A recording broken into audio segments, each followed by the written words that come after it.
Assalamualaikum dan salam sejahtera.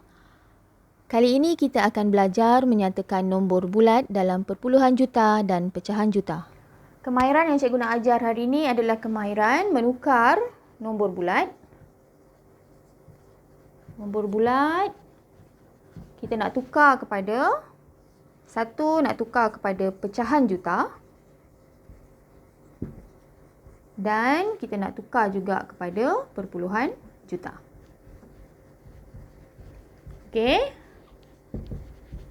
Ada dua benda yang boleh buat lah daripada nombor bulat yang akan cikgu bagi. Nombor bulat ni adalah nombor yang bukan pecahan dan bukan perpuluhan. Dia adalah nombor selain daripada pecahan dan selain daripada perpuluhan.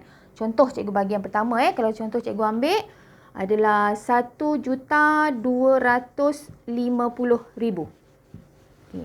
Kalau 1,250,000, kalau lihat dia ada 7 digit. 7 digit dekat situ. Kemudian kita nak tukarkan, bila tak tukar kepada pecahan juta atau perpuluhan juta, operasi yang kita gunakan untuk kedua-dua ni sekali adalah operasi bahagi. Kena ingat ni. Cikgu tulis kat sini. Guna marker merah lagi ni.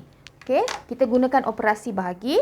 Contoh yang pertama, kalau nak tukar kepada pecahan juta. Nombornya adalah, tadi tu kita ambil balik, 1,250,000. Okay, 1,250,000. Okey, cikgu guna marker biru lah biar sama dengan soalan. 1,250,000 bahagi dengan 1 juta. Pastikan sifar untuk 1 juta ni cukup. Sifarnya mesti ada 6. Okey, cara untuk bahagi ni, okey, apabila kita bahagi ada banyak sifar-sifar ni, atas ada sifar, bawah ada sifar, kita buang dahulu sifarnya. Okay. Atas kita buang, bawah pun buang. Buang atas satu, kat bawah pun mesti buang satu. Atas ni satu buang, bawah buang lagi. Buang sini, dah 3 kan. Sini satu lagi, dah 4 sifar yang kita buang. Tapi sifar bawah ni jangan buang. Sebab dia tak ada pasangan di atas. Jadi di sini kita akan nampak, dia akan menjadi 125 per 100. Okey, 125 per 100. Kalau kita bahagikan, ini pecahan tidak wajar kan? Pecahan tidak wajar, masa darjah 5 awak dah belajar, darjah 4 pun dah belajar. Pecahan tidak wajar mesti ditukarkan kepada nombor bercampur. Kalau tukar kepada nombor bercampur, kita bahagikan. Okey, ini bukan darjah 6 punya mata pelajaran ni. Ini darjah 4. Jadi cikgu tak payah nak terangkan. Ini awak kena ulang balik sendirilah. Jadi kalau kita bahagikan, awak akan dapat 125 per 100. Okey, 125 per 100. Oleh kerana kita nak buat pecahan juta, bermakna kita akan tinggalkan jawapan dalam bentuk pecahan seperti ini. Ini nombor bercampur. Nombor bercampur ni pecahan lah. Jadi bila awak nampak ni 25 per 100, ini adalah mesti ditukarkan dalam bentuk yang paling mudah. Ungkapannya mesti yang paling mudah. Kalau awak tengok 25 dengan 100, automatik awak akan tahu dia adalah bahagi dengan, kita akan bagi dengan 5. Okey, kita akan bagi dengan 5. Sebenarnya masa darjah 5, kalau siapa yang belajar dengan cikgu, memang cikgu dah suruh hafal ni. Jadi dia akan dapat 25 bagi 5, 5. 100 bagi 5, okey, 20. Ini pun sebenarnya boleh ditukarkan kepada lebih kecil lagi. 1 per 4. Okey, jadi 1 per 4 juta. Ini kalau 1,250,000 tukar kepada pecahan juta, kita akan dapat jawapan 1 per 4 juta. Okey, kalau cikgu gunakan nombor yang sama juga. Okey, 1,250,000.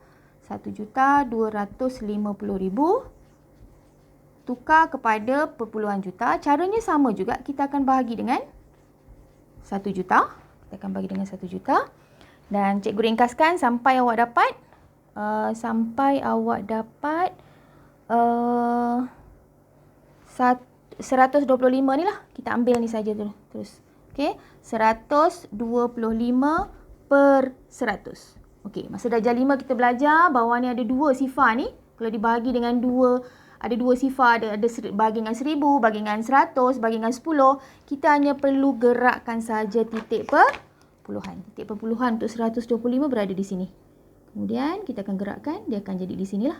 Jadi jawapannya akan menjadi 1.25 juta. Ini kita dah tukar. Pecahan juta 1/4 juta. Perpuluhan juta dia menjadi 1.25 juta. Okey, dengan contoh yang lain, kalau cikgu tukar, kita tukar kepada contoh yang lain. Nombornya cikgu ambil nombor yang lain. Contoh nombor yang tak sampai 1 juta. Contoh cikgu ambil nombor 600,000. Tak sampai 1 juta kan? 600,000. Sama juga kita akan bahagikan dia. 600,000 bahagi dengan 1 juta. Pastikan sifar awak tu cukup. Sifar tu mesti cukup. Okey, buang atas, buang bawah, buang atas, buang bawah, atas, bawah, atas, bawah, atas, bawah. Okey, jadi yang tinggal berapa? 6/10. 6/10. 6/10 kalau kita ringkaskan pecahan ini, dia akan menjadi, kita akan bahagi dengan berapa ni? Kita akan bagi dengan 2. Okey, bagi dengan 2. Ini patutnya tak payah buat lagi ni. Dah darjah 6 kan? 6 bagi dengan 2 sama dengan 3. 10 bagi 2, 5. Jadi jawapannya 3/5 juta. Sama juga, kalau cikgu nak tukar 600,000 ini kepada perpuluhan juta, ambil saja ni. 6/10. Bawahnya bahagi dengan 10 kan? Sifarnya berapa? Sifarnya 1, bermakna 6 titik perpuluhannya di sini akan gerakkan saja di sebelah sini. Ini semua kita dah belajar masa darjah 5. Jadi awak akan dapat jawapan sifar perpuluhan 6 juta. Okey, 600,000 kalau dalam pecahan juta menjadi 3/5 juta. Kalau dalam perpuluhan juta akan menjadi sifar perpuluhan 6 juta. Okey, itu sahaja contoh yang cikgu beri. Nanti cikgu akan bagi latihan yang sesuai untuk kemahiran ini.